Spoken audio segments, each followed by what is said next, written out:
In which kind of country will you want your children to be? This is the question. It is not about you and me.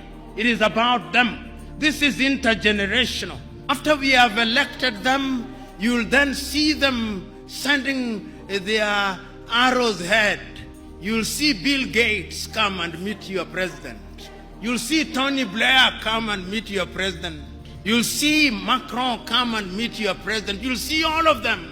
And then they will never admit, but they'll be told, if you want money in agriculture, behave this way. If you want money in this area, behave this way. They will never tell that to the Chinese. They will never tell that to the Indians. They will never tell that to the Vietnamese.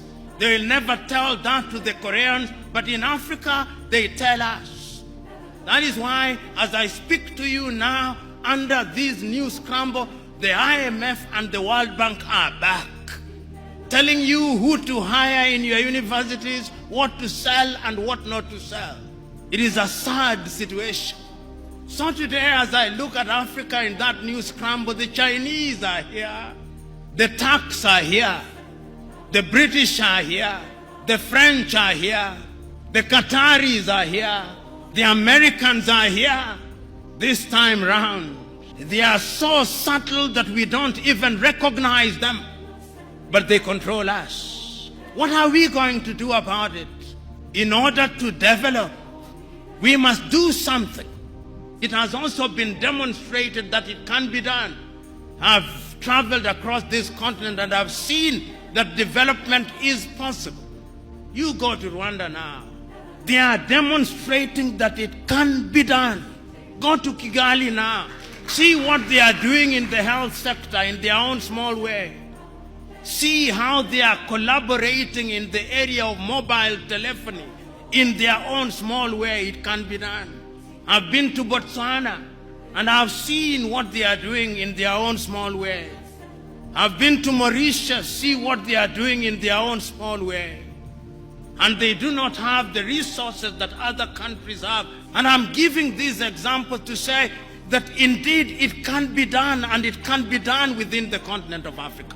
So what we must do is to begin to pull together. We have 55 telephone access codes. Nigeria 234, Ghana 233, Kenya 254, Tanzania 255, Uganda 256, Zambia 260, Zimbabwe 263.